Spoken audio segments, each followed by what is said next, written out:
Class is in session. Ho, ho, ho. And welcome to Unlearn 16, the Christmas edition Classes in Session podcast. What am I going to teach you guys today? Well, I'm going to teach you what any good teacher should always teach all of their students at Christmas time, which are the 10 top Christmas movies everybody should have on their roster. If you're not celebrating Christmas, all the happy 2 weeks off to you. If you're celebrating Hanukkah, happy Hanukkah. I hope it is filled with joy and magic and all of the things you possibly can want. But for those who love Christmas and for those who love Christmas movies, let's go through this list. Before I go through this list, for those of you who are watching, I'm going to show you something really important. For those of you who are listening, I'm going to try my best to describe it. Check out this new t-shirt I just got, guys. It's Wham, the Christmas edition. Look at that. At your local H&M, I think, right now. Go get yours. Nothing's better than a Wham Christmas Carol, just so everybody's on that same page as well. All right, guys, I'm going to go through my top 10. I am going to go 10, and I'm going to count down and give you my reasoning behind each. And if you haven't seen all 10, for the love of all that is joyful at Christmas, please run out, buy it, stream it, borrow it, call your mom up and get it. I don't know, but I'm going to start with I'm going to start with an honorable mention. And the honorable mention is Die Hard. Is Die Hard a Christmas movie? Absolutely, it is. I do not have it at home with me because I keep it at school because every single year the kids beg me to put Die Hard Christmas on in the background because we're usually doing a whole bunch of things that day at school. So I have to put it on. And I have to give it an honorable mention because it happens at Christmas and yippee-ki-yay. All right, you ready for my number 10? So I'm going to go 10 down. So 10, it is The Santa Claus with Tim Allen. Listen, Tim might have had some problems in his past. I don't necessarily love his tweets nowadays, but The Santa Claus is pure awesome fun and is one of the very few movies, if not, well, one of the two in my list really, that are sort of newer movies that have breached my childhood core in order to, sneak its way into the top 10. The scene, well, there's a whole bunch of scenes in this movie I love, but probably the best scene is when he burns the turkey dinner and he has to go to Denny's and get dinner there. And all the single dads who have burnt themselves on the stove are all sitting there. And I mean, my parents were divorced growing up. So this idea of that kind of dynamic or that kind of hilarity already has in some built-in, I guess, humor for me anyways. And then to watch that transformation, to watch the transformation, and this is where I get obviously metaphoric because heaven forbid I take anything literally. This is the transformation of an adult who has lost that childlike, that's what it's about, right? That childlike sense of wonder. We're not just talking about Santa here. We're talking about a belief in something more amazing than making money, more powerful than, operating a business and knowing what you're going to do. It's this childlike wonder that I think when we really think about Christmas, or when I think about Christmas, that's the beauty of it, isn't it? Like that's what we're all trying to grab a hold of. That's not the lesson we're trying to find. That's that feeling we're trying to find. And that's why a lot of us go back to our childhood. And a lot of us, when we do Christmas, we make it about the kids and we make it about their creativity and sense of wonder and sense of magic. It makes all of us feel good. That's the bottom line. That's what it does. And this movie does it better than most. And I've been watching recently, and when I go back to this, I've been watching recently the TV series that just came out. Highly recommended. Very enjoyable to watch. All right, number 9. I hope you guys are trying to guess with me at home as I go through all these. Are you ready? Love Actually.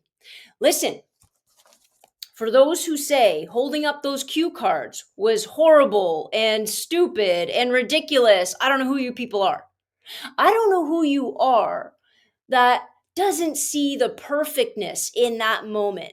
I don't know who I want to hold cards. I think maybe I'll just hold cards up for Anna at some point because it was just this perfect moment of caring more about the other person than you cared about yourself and caring more about being able to, I'm going to get really sappy in this episode, being able to care about somebody so much that you're able to put away what you need, what you want, what you think love is supposed to look like, because what they want and how they love and what they need is more important. And to understand that you can love somebody but not have it look exactly how you want it to look. I think that's probably all of our problems, right? I think a lot of our unhappiness doesn't come from not, it doesn't come from what we don't have. It comes from the ideal of what we think we're supposed to have, what it's supposed to look like, what it's supposed to resemble. And when it doesn't measure up to that, somehow we lose sight of how amazing and sort of perfect something can be if we could just for a minute stop comparing it to what we wanted it to be or what we thought it should have been in the first place. And I think about the way this movie's done and all the interconnectivity and how you find out that they're all connected to the end. I'm not sure, but I feel like this was one of the first movies that did this. When did this movie come out? I can't even read. I almost said 2450. I don't think it came out in 2450, guys. I should have checked this prior to it because I don't have glasses on and I can't read when this came out. I want to say 2001 maybe. But it's just it's a great movie for all of those things. I mean, that drummer kid was pretty awesome too. He learned how to, can you imagine learning how to drum just because you want to be close to the singer? I mean, really. Can you imagine if I just like, I want to be on stage with Anna so badly that I just learn how to do an instrument? Maybe I'll pick up the triangle or something and I'll surprise her with that. Just so I can back her up just the one time. But nonetheless, what are we on? 8. Are you ready? Now, guys, from here on in, we go old school. If you're thinking I'm a new Christmas kind of person, A, you forget I'm 47. B, you forget the authenticity of childhood and the memories that the interconnectivity that formulates in my head. I can't break that. So the rest of these are pure childhood memories. Are you ready? Miracle on 34th Street. And yes, the black and white version for those who are just watching. I know they did a really good reboot. It was all right. But there is something about watching this in black and white that I think this guy actually was Santa. It was amazing. And again, it goes to the same thing the Santa Claus goes to, right? It goes to that beautiful idea, the center of the world, and the beauty of a kid's perception of the world around them. And if more adults would just put down their cynicism and just put down their skepticism, I mean, wouldn't they be happier? Wouldn't we all be happier? Does everybody know this was a remake of Holiday Inn? I never knew that. I had no idea that it was a remake of that. Was it a remake? Was that a remake? No, I got that mixed up. I would edit that out. But you know what? I don't mind sounding like an idiot on my podcast. This was not a remake of Holiday Inn. I'll get to that in a second. But if you watch it in black and white, you guys ever watch a black and white movie and think that it really happened? Is that just me? Like when I watch black and white movies, they seem more real. I don't know if it's the type of acting or the fact it's in black and white that strikes me as a documentary. I don't understand what happens to me, but I watch it and I'm just like, yeah, no, this really happened. 1947. I think this is the year my mom was born. Shh, don't tell her I told you that. All right, it's number 7. Are you ready for number 6? Number 6 is a tearjerker. And I don't necessarily watch it every year because it makes me cry every year. But it's got to be. For Frank Capra's It's a Wonderful Life. Black and white again, obviously. I love Jimmy Stewart. Love him in so many movies.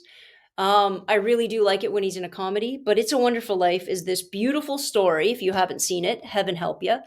It's this beautiful story of a gentleman who messes up his life. Everything's not going perfectly. He ends up losing this money. Well, it gets stolen, and he thinks that the world would just be better without him. And he thinks if he wasn't born, his family would have it better. He wouldn't have messed up the family business. Everything in the world would just get better because he feels as though he's messed everything up along the way. So at some point, in this beautiful story, an angel steps in and says, okay, let's see what the world looks with, what the world would have looked like without you. So they take him out, and he's able to see the world and see how sad and how desperate and how lonely all of these people would have been without his presence in that time, in that space. What the heck? I'm like tearing up. Why am I tearing up? I think maybe it's because we've, obviously recently we've lost a lot of very seemingly amazing and happily, these they seem very happy and together people, and they've chosen to leave this planet. Um, and I don't, nobody will ever know why, but they can't feel they have value. They feel like, I can only imagine they feel like they think the world would be better without them. And if we all had a moment to sort of get plucked out of that and to understand that most of us on this planet are able to, without even knowing it, are able to cause a ripple effect that helps and that encourages and that supports and that brings light to somebody's life. And you might not even know. Like, it might be a cashier at Walmart. It's not necessarily your partner or your siblings or your kids or your mom, or like it could be anybody. And you take that one person out and you lose that ripple. And it's amazing how quickly all of the good that a person's done in the world and all of the moments, these tiny little moments that you would never ever think twice about, somehow ripple and cause this amazing impact with everybody around you, and then everybody that affects them, and then them. you know when I think about It's a Wonderful Life, sometimes I think I would like to see it not redone. Heaven forbid, don't do that. But I like the idea of this. Hear me out. Similar premise. A person thinks their life doesn't matter, thinks that what they've done doesn't matter, because this very much focuses on his immediate life, right? But can you imagine this? If I take myself, let's say myself, out of the mix, and instead of it just being my inner circle that we focus on, you focus on one person that I affected that's not my inner circle. And then the next part of the story is that person who wasn't affected by me now is changed. What they didn't do as a result. How does that change? And following that ripple all the way to a final culmination of an end, in which it shows you that the minor sort of butterfly effect of what I've done in my day and how that spawns somebody else to do something different, and then somebody else to do something different as a result of them. To me, that's a new Christmas movie. I think I just gave the plot away. If anybody understands what the heck I'm talking about, I think I just gave the plot away of a great Christmas movie idea. But I think that's important. And I think at Christmas time or any time of the year, I think one of the most important things we can do, and we can hopefully try to ground people and hopefully try to be more loving and more considerate and more caretaking, is to make people understand that their existence on this planet, no matter what hard time they're going through or their people are going through, it matters, it has weight, it has purpose, and it has joy. Because I think that's all anybody wants to know. A lot of people ask me deep questions all the time on this podcast, or maybe in my lives, and they'll say, "Joanna, do you believe in God?" And I'll say, "No, I don't think about it really." And they say, "Well, how do you have purpose?" And I legitimately believe that the purpose I feel is that ripple effect. The purpose I feel is, and I'm not unselfish, I'm not perfect by any stretch, but the purpose I feel is, can I make that person feel better? Can I make a connection with that person? Can I make that world better? Can I make that student's life better? My mom's life, my partner, and then the ripple effect of that. That's how you change the world. That's purpose to me. I don't purpose to me isn't after I'm not here. Purpose to me is what do I do here? And how do I impact as many people as I possibly can? There's purpose. I don't need anything grander than that. Do I know about the afterlife and all of those things? Nope, I don't. But it doesn't matter. And I don't mean that in a dismissive way. I mean that as in a practical. My purpose is right here, right now, every single day with every single interaction that I have. So if I make those count, well, what else could I possibly need to do? Right? All right. What is that? Number six. We on number six? Six? All right, number six. You ready? This is an important one. And if I don't even know if Anna's seen this, but one of my favorites, White Christmas. Why do I love White Christmas so much? For every single reason you can possibly imagine. But number one, my number one reason for loving White Christmas is very simple. We play it every year on Christmas Eve. Every year on Christmas Eve, my whole family comes to my house. We all spend Christmas Eve together. We put on White Christmas. My mom and her sister sing Sisters, which, if you've seen the movie, you know the scene I'm talking about, out loud, horribly. It is awful. They can't sing. We all laugh at them. But it's that kind of tradition that that you're just tied to forever, right? And it's also a beautiful movie. It's a beautiful movie about, again, it's a ripple effect, right? If anybody hasn't seen it, I don't know where you've been for the last 50 years, but it's a beautiful memory, or sorry, a movie about this general. So a World War II general gets out of the war and goes and opens this inn, but there's no snow in Vermont, and he's losing his inn, and he doesn't know what to do, and all of his plans are going because it didn't snow, so no snow in Vermont. Nobody comes to his inn.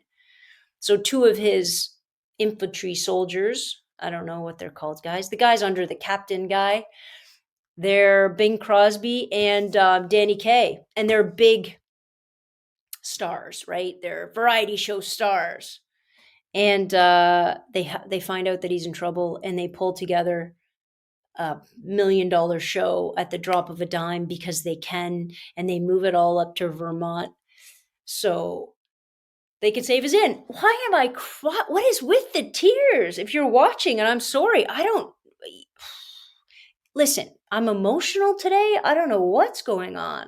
But I'll tell you, everybody says what's my favorite song in the show, and everybody's favorite song is White Christmas. Mine's We'll Follow the Old Man Wherever He Wants to Go. Because that's, to me, that's the point of the world we live in. People who you love and who you will move mountains for when they need it. That's it.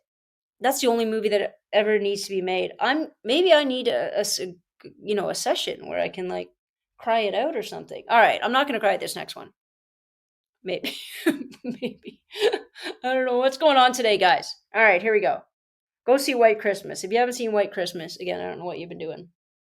We're going to do some funny ones, because heaven forbid, I can't keep this up. Frosty the Snowman. Number 5, Frosty the Snowman. Why do I love this so much? Number 1, Happy Birthday is beautiful. It's just puts on the hat. I have a tree topper downstairs. I should have wore it for this. He puts on his hat. He comes to life. It's this magician's hat. And every year he comes to life at winter, and then he melts away and he goes away, which is depressing. Now, somebody told me, and I looked this up, guys. Maybe you can help me with this, because I don't necessarily associate Christmas and Christianity. I understand they go hand in hand. It's just I'm not religious. So for me, I don't really think about a lot of the underpinnings like anything religious, especially in a snowman movie. But somebody said to me, and then I looked it up, that when he says happy birthday, technically, the inference is supposed to be Jesus' birthday. Did you guys know that? Was I the only person that didn't know that? I don't know. But first of all, I love the cartoon. I love the cartoon footage. This is back in the day they actually drew the cartoons, which makes me even happier. And it's beautiful. The whole story is beautiful. They save Frosty. I don't want to ruin the end if you haven't seen the end, but I guess I just did. But Frosty the Snowman is just one of those things, and there's no way you listen to that song and you don't feel good. There's just no way. And every single person makes a snowman this way, right? That's the only way you could possibly make a snowman forever. Anyways, maybe there's a religious underpinning I wasn't aware of. All right, number 4. Are you guys ready? The best, the funniest Christmas Vacation. Listen, and I know there's people out there, and I don't understand them, my wife being one of them, that don't get the humor of this, that don't get the pure joy of this, the perfect mix. And you guys are all about to experience it if you do the Christmas thing of you want the perfect Christmas and your family's insane and you throw them all into the same ball and it always goes to hell. It really does. You always fight. You always bicker. Somebody's not getting a present they want. Somebody's taking advantage. Somebody burns the turkey. When he cuts that turkey open and it just opens and it's the best. When the grandma, and I'm getting worried this is going to be my grandma, when the aunt wraps the cat up and gives it to them as a present and he escapes and gets electrocuted. And guys, look, there's funny and then there's just real. There's just real, guys. And Christmas Vacation is just real. That's the beauty of it. You even have the boss that doesn't want to give out bonuses. Everybody knows that. But everything about it, fine. It's exaggerated. It's ridiculous. It's campy. But it is a perfect rendition of I want a perfect Christmas, but I got to have it with my family. And when you put those two together, guys, you'll have funny memories that last forever, but you will never, ever, ever have the perfect Christmas. In fact, I would probably advocate that the perfect Christmas is that. That if you didn't have the fights and the jello mold with the cat food in it and the ridiculous presents and the grandparents sleeping in your bed and you being, guys, I don't think that it would ever be a perfect Christmas. The idea of walking out and getting that tree and the kids' faces are frozen and they can't go any further, but he wants it for his family. That's it. That's Christmas right there. And I think the more we try to push for everything to go smooth, you don't remember those Christmases. Those Christmases aren't funny. Those Christmases aren't memorable.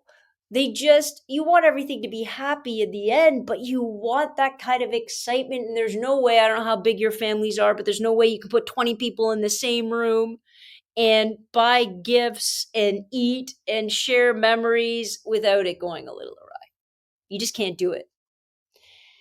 All right, number 3, guys. I kind of want you to guess at my number 3 before I say my top 3. You know the ones I haven't picked yet, but I feel like there's going to be some you're going to get very grumpy that aren't on my top 10 at all. I'm going to go with number 3. Are we ready? Have you guessed? Stop the video, go guess. Here we go. Charlie Brown Christmas. Listen, this Christmas tree right here, that Christmas tree, the sad Christmas tree with Linus's blanket wrapped around it, that is Christmas.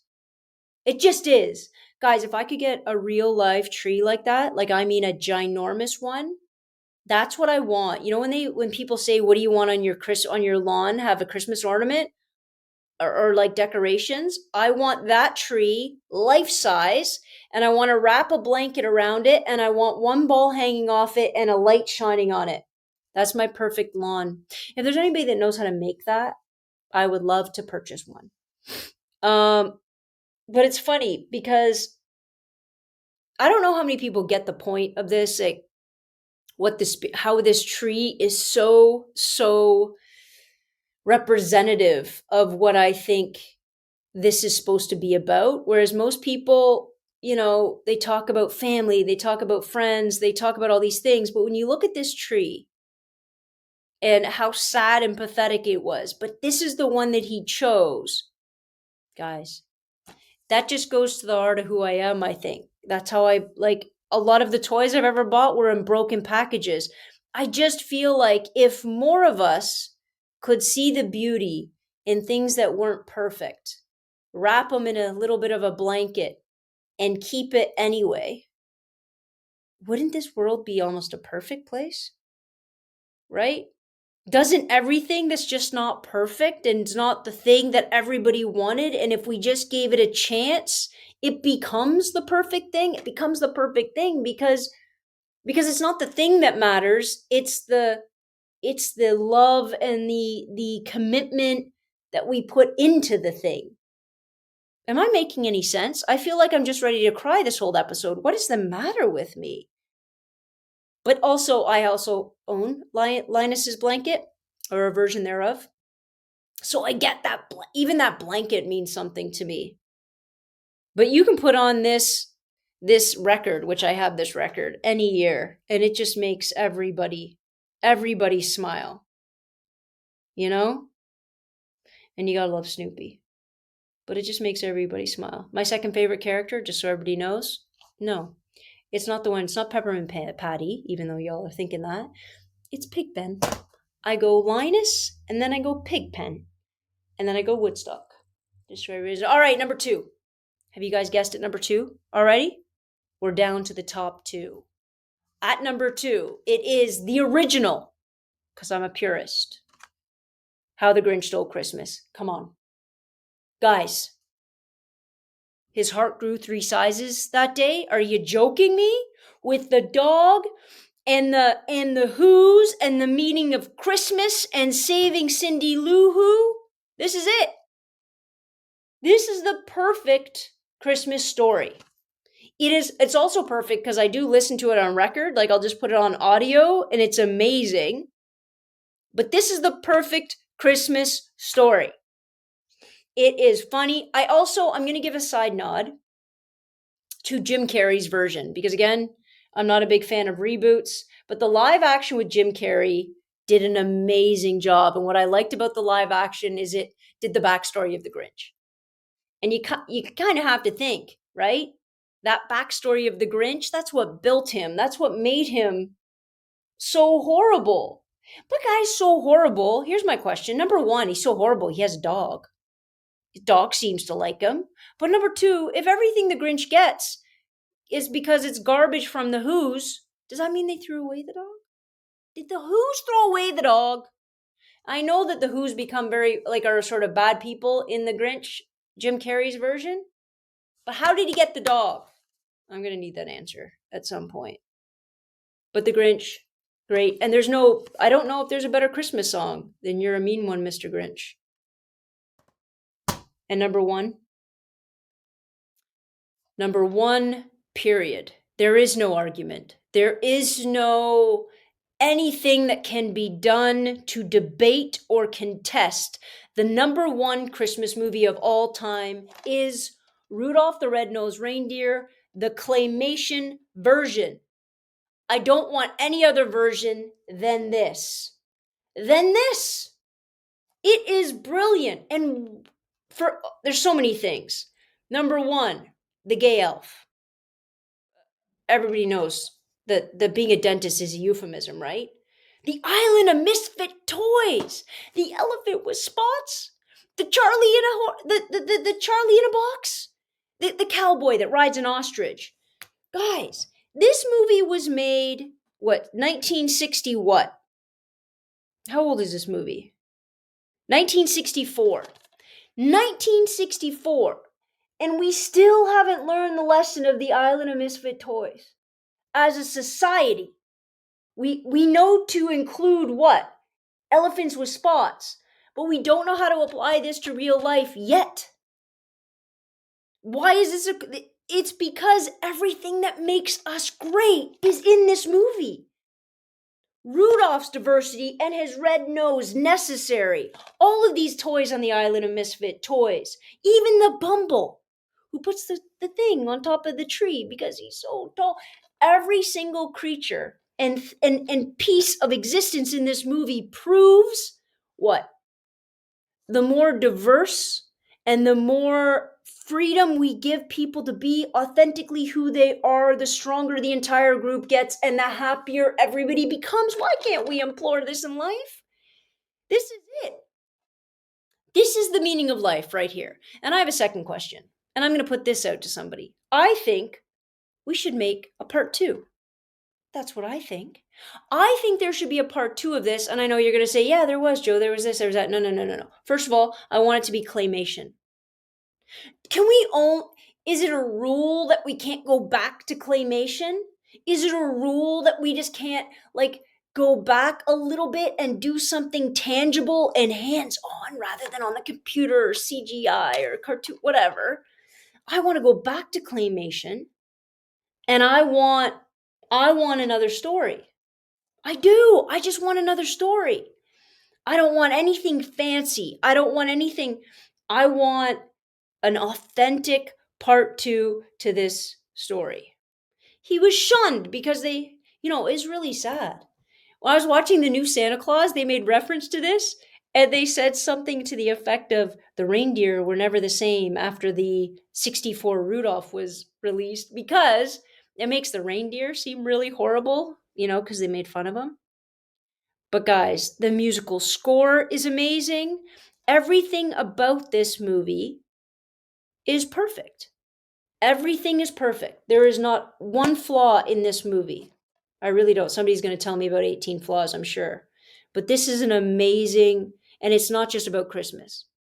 I think the reason why I love it so much is because it is symbolic and metaphoric for who we should be, how we should include, how we should love. And if you don't want to do it to be a good person, cool. Do it for the good of the reindeer. And I mean that metaphorically. Do it for the good of the team. The team gets better if we stop trying to get in each other's way about wanting to be a dentist when you've always been told you're an elf. I was watching one of my students today do a piece of art for a project that we're working on. I had no idea that she was this good. And I'm watching her draw. And I said, "Holy, you are amazing. This is what you want to do?" And she said, "Yeah." I said, "But?" She goes, "Well." I go, "Your parents want you to do a business degree?" And she goes, "How did you know?" And I said, "Well, because your parents want you to have money. They want you to have security. They want you to be safe. They want all of that.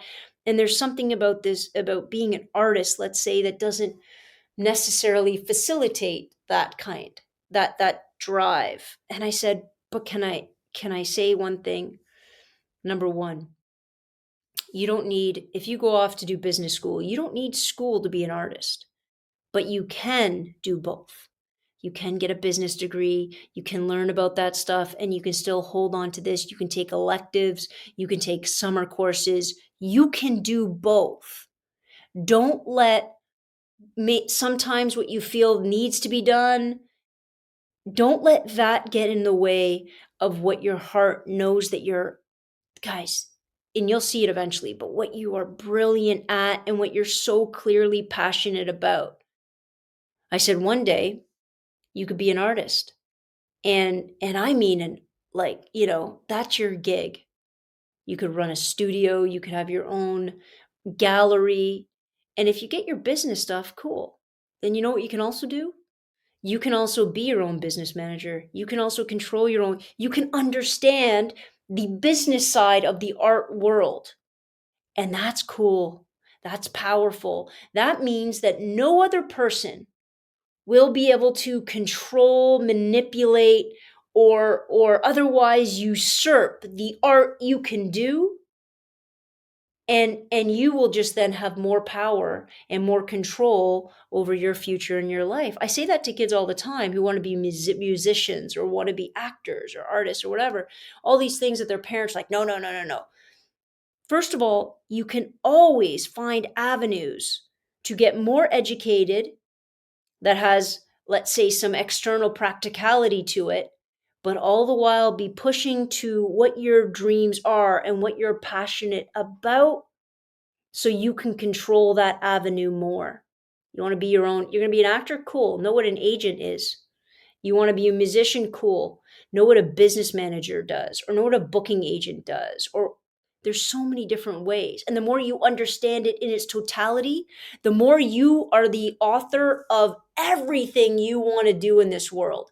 And the more you can control, the more power you have in your life, and the closer you will ever hit your dreams. And I think Rudolph and Hermie, mostly it's Hermie. Let's be honest, I think Hermie might be the, the clear hero of the piece.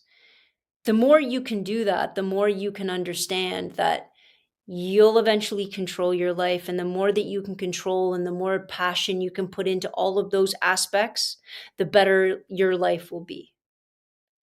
So, I mean, I might be getting a call from a parent later saying, "What do you mean you told her to still draw?" But yeah, still draw, guys. Still draw.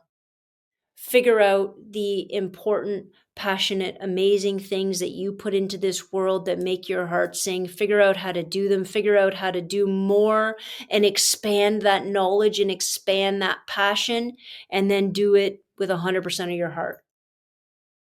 And if you can do that and help people along the way and make sure you're making an impact along the way and causing that lovely ripple effect that I think really all these movies are really about, then that's perfect.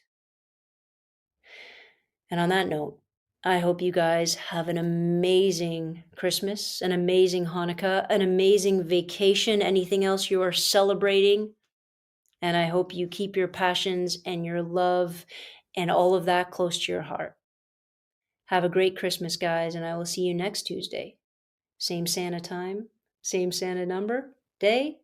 Oh, I really messed that up, didn't I? That's okay. I don't edit everything. Have a great holiday, guys. Dismissed.